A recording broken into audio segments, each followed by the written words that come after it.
Hey there guys, and welcome back to the Z-Man Show. As we're talking The Walking Dead tonight, I am so super excited about the episode I just watched. We're talking episode 13. It's called Chokepoint.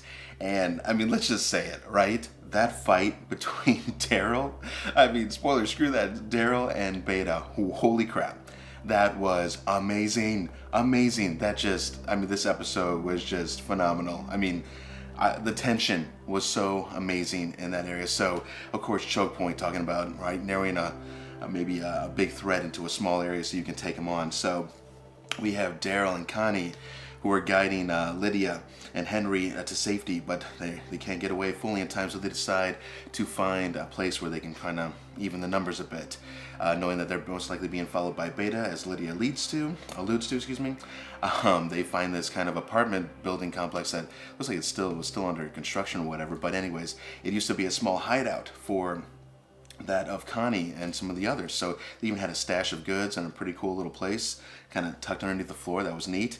And they basically waited for Beta to come with a few of his other minions to try and take them out. And so I have to admit that at first I wasn't so sure about this plan and how they were going to work this one out. I mean, it was kind of like an all go or nothing type thing, because there was only two ways in or out of this place, and clearly Beta is smart enough to be able to block off both of those, which I think Daryl was pretty much aware of. But I think Daryl knew that they're going to have to take out all of these fools, or the alternative. I mean, they weren't going to make it out at all.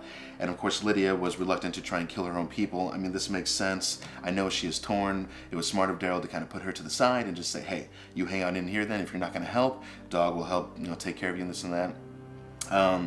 They did not get out unscathed, of course. Henry got a spear kind of to the leg, but the intensity of this scene when they were indoors, even though it kind of seemed like the plan was a little half-cocked or whatever, but I mean, again, tactful, but just, it was like, oh man, is this a great idea? Maybe you guys could have just stayed on the road and kept moving. You probably would have beat him out, right, in the end?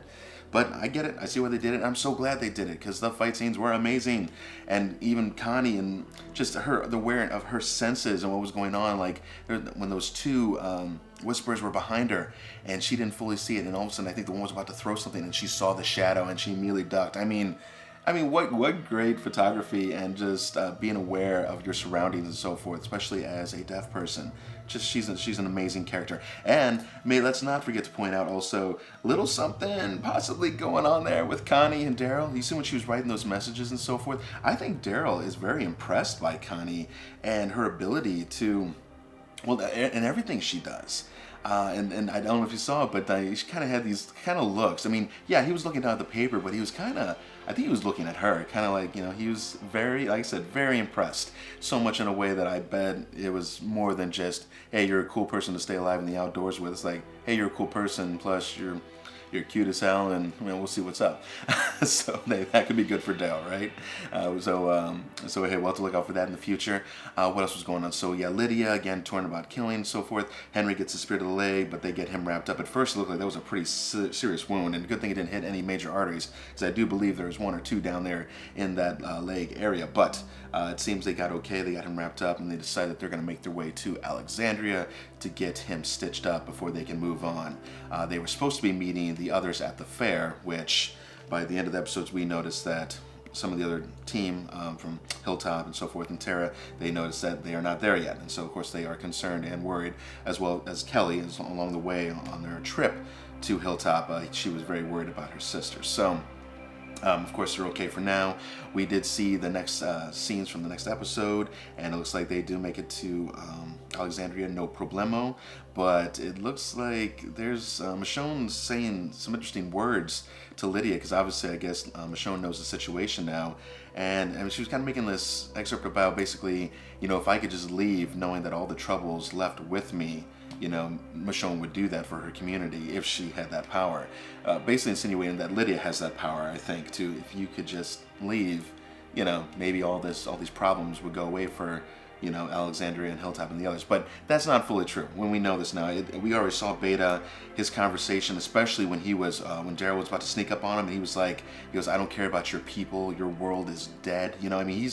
They're set in their ways. There's no change in these people. I mean, it's amazing. Lydia was impressionable, I think, because she's so young. But other than that, Beta and the rest of them, this dude is scary. And when Daryl surprise attacked his ass and kicked him down that shaft, first I was thinking of what elevator shafts usually look like, which is all that kind of the wheels and mechanisms in the center usually of the elevator. But I guess in some newer elevators, I guess they don't have all that anymore. But I was like, man, this dude's gonna be jacked up, if not dead. But I'm like, they cannot kill this guy off. He is too amazing to kill off. And so we find out, of course, he is still alive, and he looks royally pissed, as if he did not look pissed off in the first place. And those knives and the way the fight scene was going down, I mean, I felt the intensity. I hope you guys did too. What did you guys think about that fight scene? I mean, I can't be the only one here. That I haven't seen a solid fight scene like this in The Walking Dead since some of the epic ones between Rick and some of the other encounters and the governor and just anyway, some of those awesome scenes that we remember. I'm not saying it's been since season 3, but it's definitely been a long time since we've seen a great old-fashioned just fight without guns and all that good stuff. So very cool. Let me know what you thought in the comments below. Moving on with the other one, we have the fair going on, right? So we find out that Jerry got ambushed with him and his crew, and they had some supplies. And there was a note that was left for them, so none of them got killed, but Jerry did have a decent gash on the side of his head, and his sword was stolen. And basically it's by this new entity called the Highwaymen. Now, of course, we didn't know much about these guys and what they were going to be about, but we start to find out pretty quickly what's going on. So Ezekiel decides to try and send a crew of whatever wares they can to basically go and try and eliminate this new threat, because the Highwaymen are saying, we will block your roads, we will not allow any of these trade fair peeps in these other communities to come through until the toll is paid. Well, we all know that Hilltop is low on, Hilltop, sorry. We all know the kingdom is low on food and other supplies, and so they cannot give these away. So Ezekiel gets the idea, we're going to go and we're going to take these guys out. I get it, right? Except that the thought that, and I'm glad Carol kind of brought this up, is like, they didn't kill Jerry or any of the other team members. I mean, it was a threat, it was a warning. I mean, these guys are obviously desperate. No, these people are desperate, these Highwaymen. And so we move forward, they get to their complex, they find where they are, and just before they're about to unleash fury on these guys, which they do have guns, so there could be definite losses there, Carol decides they're just go in and just talk to these assholes and just see what's up. And then if it's a problem, then we kill them. Hey, that's about as diplomatic as you can get, I think, at this point in the apocalypse, right? So they do get in there, and they got the Mexican standoff kind of thing going. Loved it when it seemed like Ezekiel and Jerry and Carol were kind of screwed, right? They had all the guns drawn up and so forth, and suddenly the ambush squad comes in and basically has a knife or arrow pretty much on every single person, Highwayman, in that warehouse. And before all the hell is about to break loose, and they offer them basically they can come in. The trade deal is basically if the Highwaymen protect the roads for all the people coming to the fair, and then I guess in the future they will allow them access into the kingdom, I guess, to probably eat, shower, do their thing. Not a bad deal when you really think about it. I mean, true, it's not a full home, but so he denies it. He draws that sword like shit's about to get real, and then Carol offers the option of seeing a movie, because have you guys seen a movie? Now, we didn't get to see a whole lot of context around this, and maybe they showed it briefly, and maybe I turned my head when they were showing it. They had the list of demands from the Highwaymen. Well, apparently on that list, there was a list of like comic books, a decent portion of seed, so they did want food, but it was like comic books and then like some novels and so forth. No romantic novels, mind you, so these are total nerded out geek type dudes, and I guess females for that matter, and they just want, some entertainment and so forth. So that gave a whole lot of context when I watched The Talking Dead afterwards. I did not notice that in the episode, so when I saw that she was offering up a movie and then that would actually turn the tide of this negotiation, I was like, wait, what? A movie, really? But then, like I said, after we got some context around it, that made a whole lot of sense. And let's just face it, guys, when Tara and their crew were on the road, and I guess they were trying to move things off the road so they could get by and so forth. I don't know if the Highwaymen did that, but either way, all the shit was there, and then all of a sudden a decent set of walkers started attacking them. They weren't for sure if it was going to include whisperers or not, but luckily it did not. But these walkers, first, I guess Tara thought there was 10. Yeah, slight miscalculation on that one, Tara. You mean like more like 25, 30? So Tammy and Earl were in big time trouble. They had to protect the baby by putting him in that little box with the breathing holes. But when those Highwaymen, when they started riding down that road in full force on those horses, it was kind of cool. It had that westerny type feel, as they just rode in to save the day, and they just run in. And that character, I don't know his name, but I know he's played a lot of good side actor roles as well, assisting roles. And I know he was also in Mad Max: The Fury Road. He was like the doctor kind of guy who's stitching up the blood bags and so forth on the War Boys. But anyways, that dude's an awesome actor, and And yeah, it was just great seeing them come to the rescue, and they did. They protected them all the way back.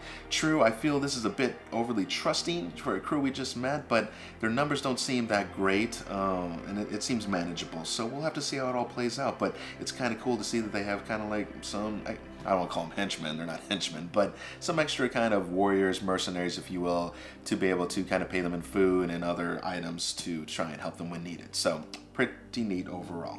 So it seems Daryl is, again, so he is offered to take Lydia with him for now, so she's going to be, I guess, with the different communities as for the time being. We're going to have to see how this plays out. Beta, he's definitely out for blood. We can see this, and he is not going to stop until he gets Lydia back one way or another. As for Alpha, I'm sure she wants the same. But another good point in that school teacher that was chosen to be on the Talking Dead show, which, by the way, she was awesome, providing good commentary and everything else, and even a side of learning, too, as other historical figures. I think she related Alpha to Ivan the Terrible, just a sociopath who also takes part of, keeping people in line, killing those whisperers like she did in front of everybody and so forth. Pretty sadistic, right? But just the fact that Alpha, I don't think she really sees Lydia as her daughter.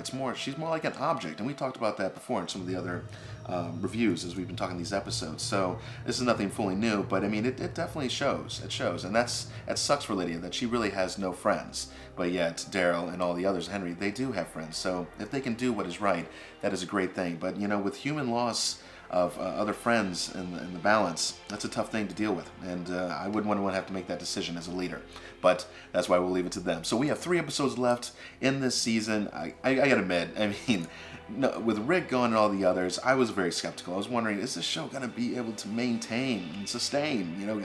Are we still gonna care about a lot of these other characters that we just never really cared a whole lot about before? But I will admit, the storyline has kept me quite enthralled. I think it's really neat. I would really love to know if you guys are enjoying it as much as I am. I'm giving this episode straight up, guys. I'm giving this a 9-0. 9-0 out of 10.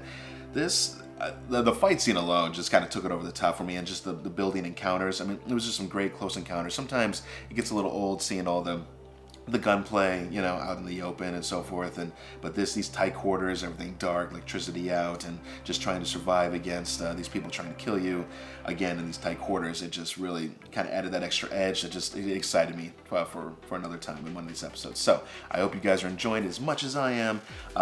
Again, now I want to notice, so you see in the background right here, the gray, I actually have some stuff on order that I'm going to actually start getting this room kind of dressed up a little bit with some extra. There's a Walking Dead kind of 3-piece canvas set I'm going to put in the back of me, so hopefully you'll be seeing that at the next episode. It's kind of exciting. I'm also going to order these tiles. So I never really saw them before, but there's these companies called like EasyTiles and Canvas tiles or something like that. Anyways, but the EasyTiles I know for sure, and they're like these nice glossy thing, like little 8x8 tiles, and I did up all of my cast members of our Dead Nightmare series in kind of like this kind of toonish black and white sketches or whatever, and they look amazing. So I think I'm going to order a nice set of these things. There's I think we have about 14 to 16 of our actors now, and maybe I'll get a few of the zombies done too.